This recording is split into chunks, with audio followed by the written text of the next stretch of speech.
Oke, assalamualaikum warahmatullahi wabarakatuh.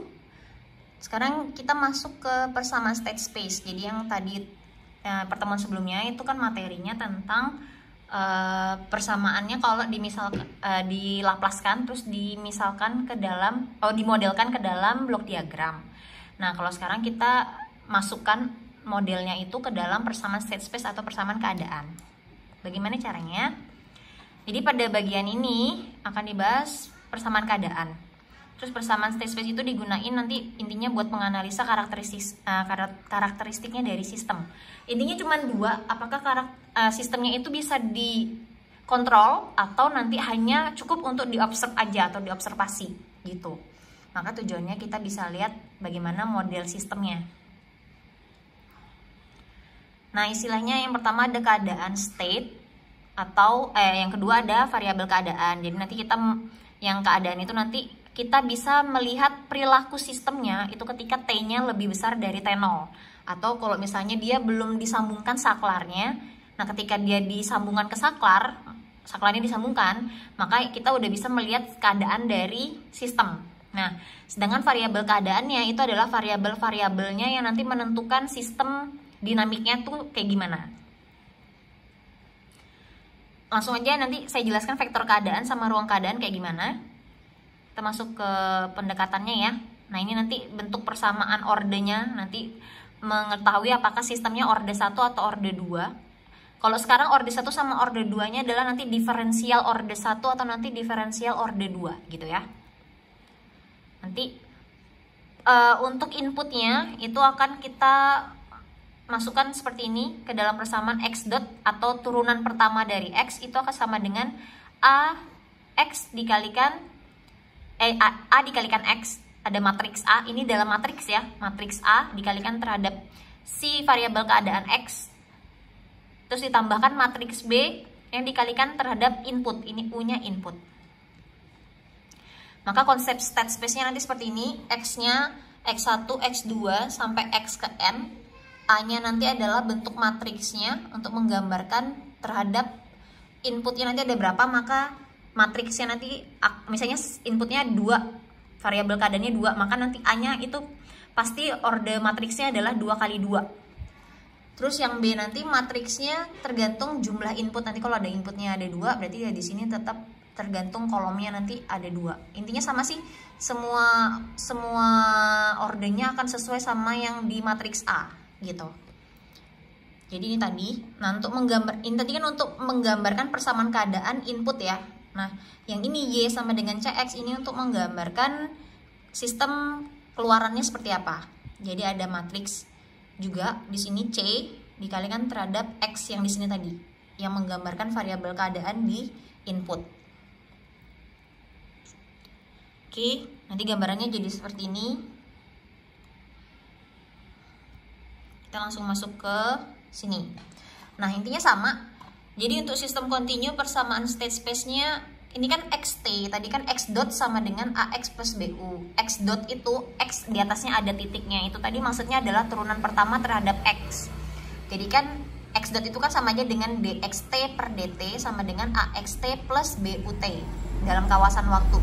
Y-nya tadi kan sama dengan cx. Nah, y sama dengan cxt. Ini persamaannya kalau dilaplaskan nilai ys-nya tadi cxt, maka dari persamaan ini itu kita mau nyari xt-nya aja. Nanti nilai xt-nya dimasukin ke sini.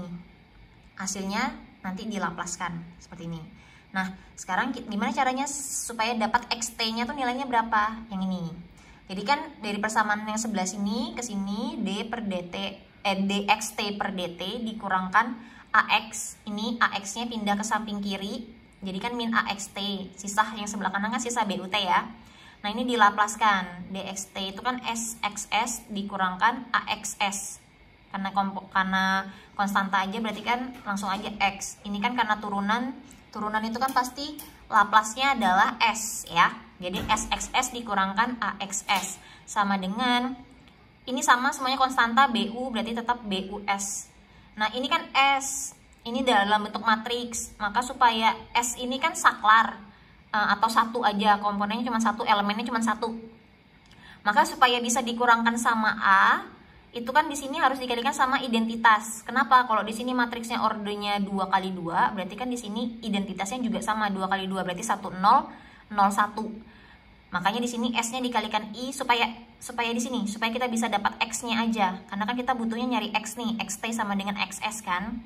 Maka XS-nya yang kita keluarin jadi kan sama aja dengan SI dikurang A XS. Ini sebenarnya sama aja. XX dikalikan SI itu kan sama aja dengan SXS. XX dikalikan A itu sama dengan min AXS yang atas ya, sama aja sama yang bawah ini. Cuman karena ini perkaliannya adalah matriks, maka di sini harus dikalikan sama identitas. Kenapa? Karena kalau pengurangan matriks, kalau ordernya beda nggak bisa dikurangkan. Ya udah, kita dapat XS-nya. Kita dapat XS-nya di sini. Berarti ini tinggal kita pindahkan ke sebelah.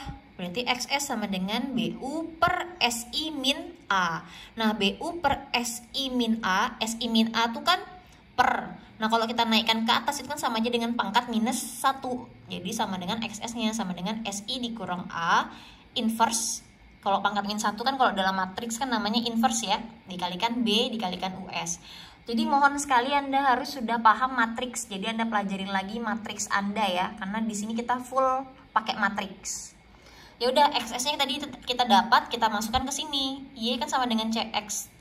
Ya udah, Y-nya jadi YS, C-nya konstanta tetap C, XT-nya jadi XS. Nah, nilainya XS kan ini, SI min A inverse BUS. Pindahkan ke sini, berarti CSI min A inverse BUS.